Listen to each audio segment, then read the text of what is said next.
So Called is sponsored by loveboiseparks.org, which donates 50% of all profits to support, promote, and preserve open spaces in Boise, Idaho. Use promo code SOCALLED for 10% off all your purchases at loveboiseparks.org.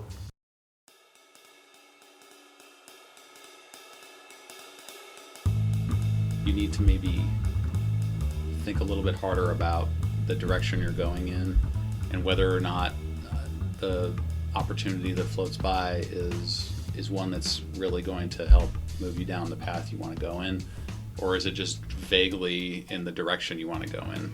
It's a hard thing to figure out. But the corollary to that is you can't do that intelligently if you don't have a plan.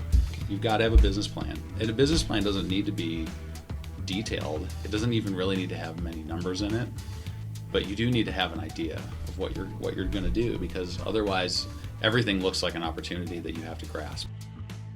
This is Mark Wojcik, and I'm wondering, how's your so-called career? Welcome to So Called, the podcast that explores the why and how of work. On today's episode, we meet Steve Wieland, managing partner of Mooney Wieland, a commercial law firm. When we met, I asked Steve to describe the business and his role. I think most people, when they hear what I do, I'm a commercial attorney, they either think I actually literally work in commercials, or they roll their eye, which sounds great. Like, commercials are fun. Yeah.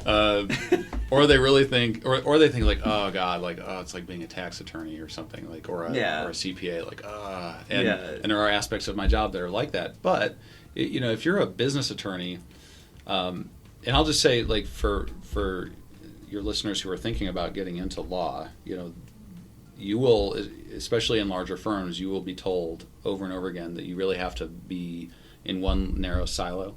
You have to be a transactional lawyer or a tax lawyer or a bankruptcy lawyer. Yeah, and these are all within the kind of the commercial umbrella, right? You have to be, you're only a commercial litigator, or you're just an intellectual property lawyer. And I'm here to tell you that if you care and you work hard and you try and you give a crap about your clients and about your work, you can be more than one of those things. And so I think I'm very fortunate in that I've gotten exposure to a lot of those areas, and I can do a lot of different stuff. And so I get just variety, and it's cool stuff. Like, it's not necessarily quite as sexy as, I don't know, designing a new app or running a 3D printing shop or something, or starting a brewery.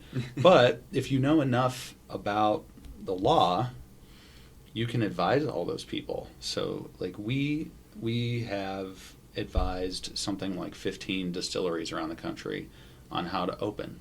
And that's cool. You get to hang out with cool people, and you get to, go hang out at their place of business. I got to represent a woman on the 2016 U.S. Olympic team, and I got to defend her spot on the team against a challenger. It's like, you do get to do cool stuff in our line of work. And if you have folks listening to this podcast who heard commercial law and immediately thought that sounds terrible, it's actually not, because you're a lot of times you're helping people build, or you're defending people's businesses, and they're all doing cool stuff, and you get to learn about it. So there's an aspect of my job that I have to know, that's like being lawyer stuff, like lawyering. Yeah. But I can't fully, half of the stuff I need to know to accomplish most of my projects. Fully half of it is the client's business, and it's always different. It's always interesting.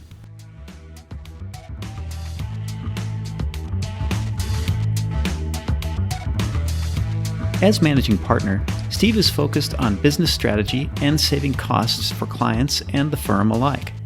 He finds satisfaction in creating opportunities for the attorneys at the firm to use their highest skills. The managing partner is also a term that doesn't really mean much, and so I'll just tell you what it means to me. Okay. And in our firm, I am supposed to be thinking about the direction of the business. So most lawyers, most professionals, I think, they think of themselves primarily in terms of substantively what they do. Engineers engineer, and software developers develop, and lawyers lawyer. Yeah. And so to have a successful law firm, you need to think of it like a business. And so I'm just doing the things that an executive would do for any other kind of business. I'm trying to look forward, keep on top of a business plan, try to think about the strategic decisions that any kind of business would have to make anyway. I'm not just an attorney anymore. I'm not just the attorney working for somebody else, where my goal is to bill somebody for my time. It's to think, well, how can I create opportunities for other people in my firm? How can I position them to build their own client base? How do I get them the right tools they need? I just keeping on top of technology in our field, as conservative and especially to outsiders relentlessly boring our career choices. There's actually a lot of technology. There's a lot of disruption going on, and it is certainly going to matter over the next 10 years. If you are, especially in a commercial setting, if you are not on top of that, your clients are going to start to notice. And so we're working on that. Even my firm, we're a small firm, but we have access to technology that allows us to do things that other firms are hiring lawyers at $300 or $400 an hour to do. I can automate that for you, and it's not a secret how we do it. We just use tools out there. But it's also an advantage in that it doesn't just save costs, but it also, like you say, it allows us to have a better quality of life for ourselves. Yeah. Because now we're focusing on the things that really require the highest levels of skill, and so that makes it more satisfying. We call ourselves a boutique law firm. Boutique is another word that has no meaning. Yeah. But I think what it means is it's just smaller firms that have a little bit narrower focus, but can operate at the level of a larger firm. That is happening more and more often, because you don't need a law library. 20 years ago, all the big firms, they would have literally a library and a librarian to staff it. You don't need any of that anymore, and it's just it has even the playing field quite a bit, and it's for the client's benefit primarily, of course, but it creates an opportunity. Are there things about your work that you don't like as much, or that are not as satisfying to do? Well, as someone who spends most of my time litigating, this might sound, I don't know, might sound kind of naive. I don't like conflict. I don't. Our legal system is designed to operate correctly only when people are at each other's throats. I don't. Okay. I could talk for an hour on why that is, and I don't know that it's always the best way to resolve conflict between people, especially when conflict in the commercial setting is typically about money or property. Mm-hmm. Okay. And so my least favorite part of the job is when litigation turns into something personal, or it turns into warfare. That is, I don't like that, and I don't think sometimes a lot of times clients think that's what they want, because and I get it too, because I totally get it. Yeah. Whenever someone sues you, or you feel like you've been wronged, at first you feel very angry, and you want to destroy someone's life. But then the moment you get into it, you realize that, oh man, conflict is so draining. It's emotionally draining. It's financially draining. It distracts you from the productive aspects of your life, whatever those are, and it's usually not effective either.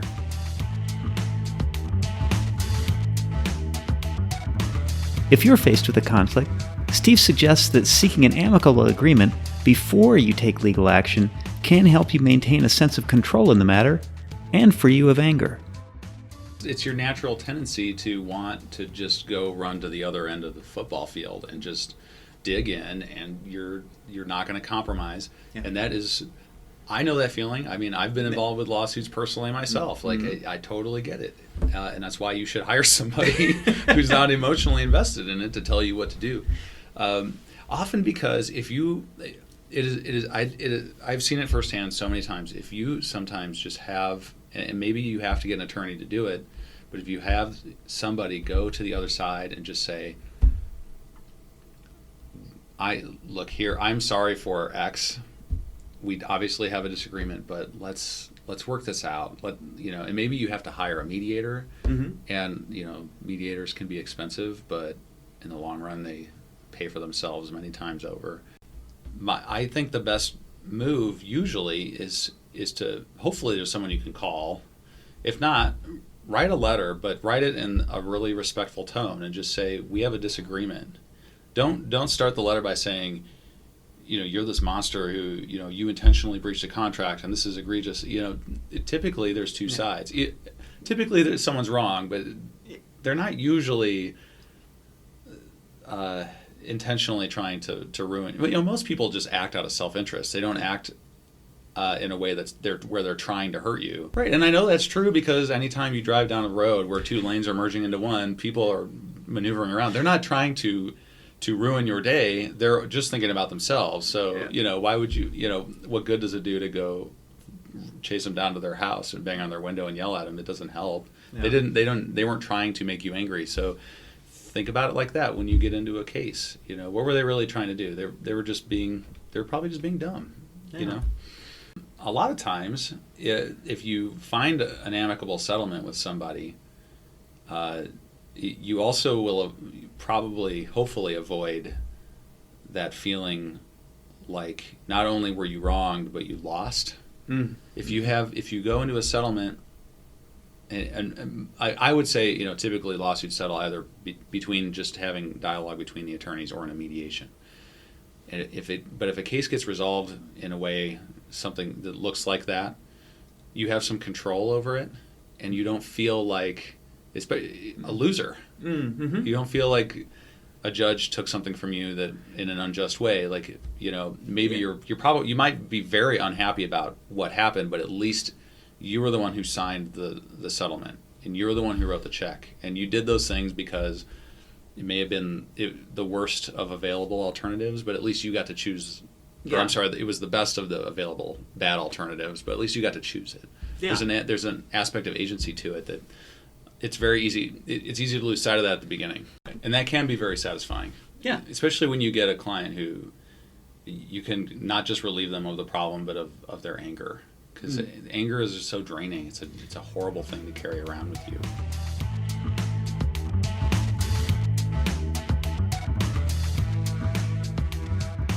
When Steve entered law school, he thought he might pursue constitutional law. As often happens with career plans started as a young adult, things can turn out differently than imagined. I have it's a long story. I have a double major and a minor, and they're all in liberal arts areas that they're like the classic kinds of degrees that everyone says you shouldn't get. I've got a poli-sci, sociology, Spanish. Okay. Well, how did you pick those? Was it interest? Solely personal interest. So when you finished your undergrad, did you go right to law school, or did you go work for a while and then find law school later? I went straight to law school. Okay. And I would not recommend that. I think. Why is that? I think you need some time when it was always astounding to me that 18-year-old Steve made all these decisions that 34-year-old Steve lives with every day. Why do we let 18-year-old kids decide what their adult selves are going to be doing? And I still think it's true when I was applying to law school, I was 20 or 21 years old. Mm-hmm. You're still a kid when you're that young. You need to be a kid. I made decisions that I'm living with till I die, and I think I probably would not have done anything differently, but I don't know. I have no idea. So if you're at a point in your life where you have an opportunity to take a year or two, or to put off making a decision, I think you should take it. Yeah, because you need to make decisions that you feel compelled to make. I was fortunate. I felt compelled to go to law school, and I don't know why. Like I said earlier, I have no idea why. I thought I wanted to be something that I turned out that I didn't want to be, and I'm fortunate that it was in the same field. But it could just as easily have been that turns out I really should have been a graphic designer or something else, and I would have been in a big amount of trouble, and I might have been able to figure that out if I had spent some time. Yeah. Just go do something, do anything. I actually think some of the best, most formative experiences I had were in between college and law, or high school and college, or in summers in college when I just had really awful jobs. Mm-hmm. just realizing like, okay, there are things I know I don't want to do. You know, if you piece together enough things that you don't want to do, you can figure out what kind of person you are. Yeah. And I should have had more of that.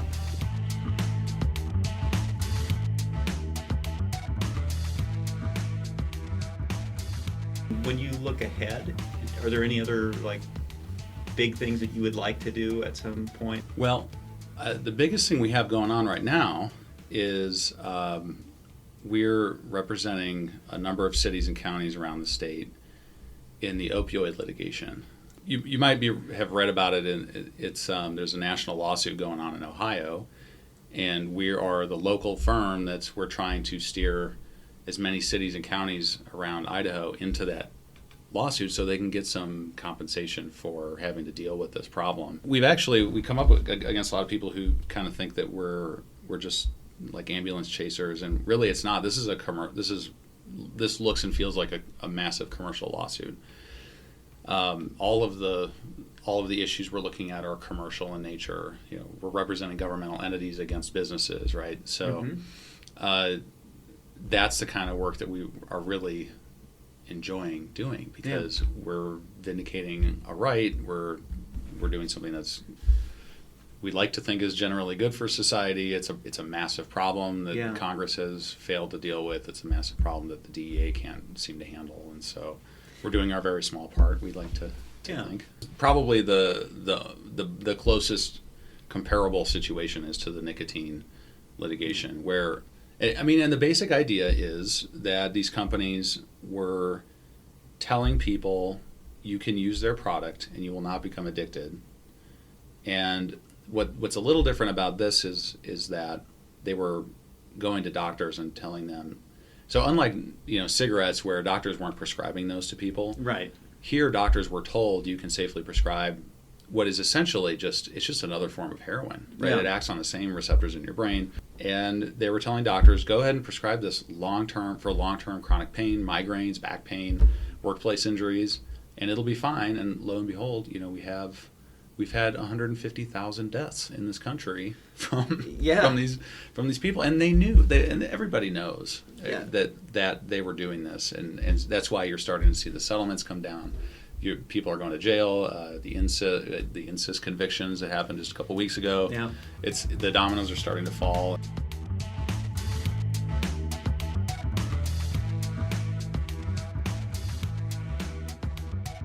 Looking back, what career advice would you give your younger self? I think I would tell my younger self to be a little more. Be more choosy with your time. Try to think. So I think this is common with people who start their own, whatever it is.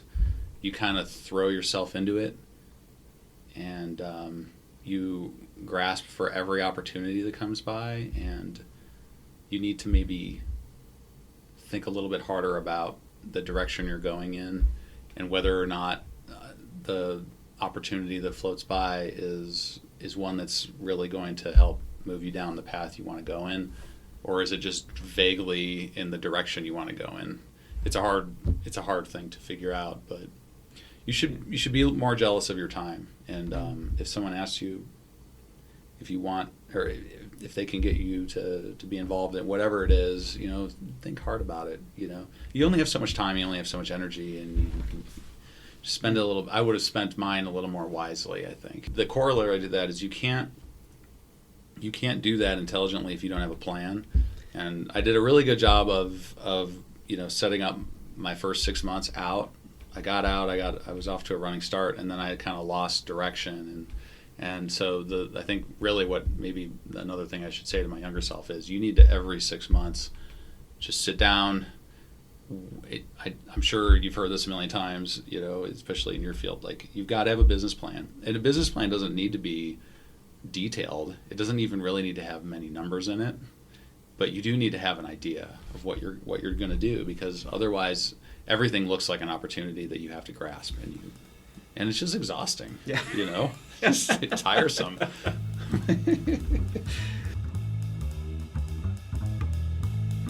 If you're interested in working in commercial law or about career opportunities at Mooney Wieland, Steve's contact information is in our show notes.